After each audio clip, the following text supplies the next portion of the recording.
how to maintain motivation over long periods of time. Many people are interested in knowing how motivated they ought to feel, and I think a lot of people also feel a lot less motivated than they would like. But here the question was specifically about how to not go from these extremes of days or weeks of high motivation to days or weeks of low motivation.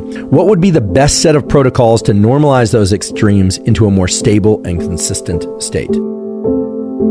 A central theme of the neuroscience of motivation is that the neuromodulator dopamine is involved. How to keep dopamine levels in a range that allow us to lean into effort, but that we don't expend our ability to stay motivated. And we really want to control our output of dopamine and the baseline levels of dopamine from which that output is taken. In other words, we want to think about dopamine as a reservoir or residing in a reservoir. That reservoir can be depleted, so it's exhaustible, it's depletable, but it's renewable as well.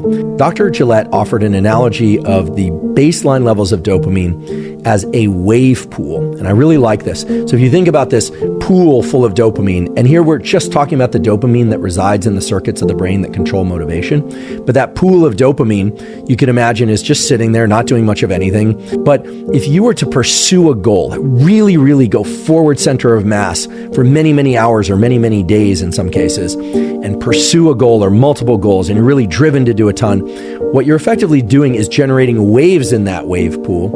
And if those waves are too big, well, then the waves can't keep repeating themselves. So think about the wave as the motivation and the depth of the pool as the reservoir of dopamine. And if those waves are too big, too much excitement, too much motivation, too much center of mass for a given period of time, then the water in this wave pool sloshes out of the wave pool, lowering the reservoir. And then there are really three ways that you can replenish that reservoir. And you want to maintain or replenish that reservoir if it's been depleted.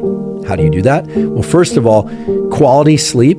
So when I say quality, I mean where you're getting enough slow wave sleep and rapid eye movement sleep. So for some people, 6 hours, for some people, 8 hours. But sleep is really when you replenish that reservoir of dopamine. So you cannot ignore sleep. The second science-supported tool is a practice called non-sleep deep rest, sometimes called yoga nidra, although yoga nidra is a little bit different. There are two studies out of Denmark that have explored yoga nidra in the context of dopamine. The first one simply involved having people do a yoga nidra practice. Again, this doesn't involve any movement, but it involves people, potentially you, doing anywhere from 30 to 60 minutes, although there are now data showing that as short as 10 minutes of a non-sleep deep rest, aka yoga nidra protocol, leads to dramatic, really dramatic increases in striatal dopamine reserves. So it essentially is replenishing the dopamine reserve pool. This is why I'm such a fan of using NSDR, aka yoga nidra, at least once a day, and especially under times when you're engaging in a lot of high output. And when I say especially at times when you're engaging in a lot of high output, this is a mistake many people make. They push, they're in pursuit of a goal, then they hit that point where they're exhausted, then they start doing all the dopamine reserve pool replenishing tools, such as yoga nidra or NSDR. The real key is to always tap off that or refill that reservoir once a day before it's completely depleted.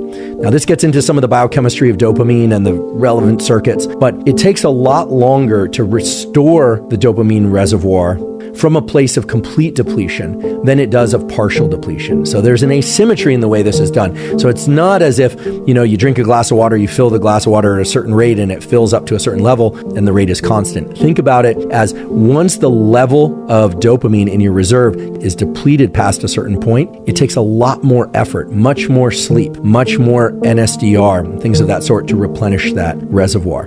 Now, oftentimes what people will do when they start feeling less motivation is they will start relying on things like Adderall, Ritalin, in some cases illegal substances that can increase dopamine.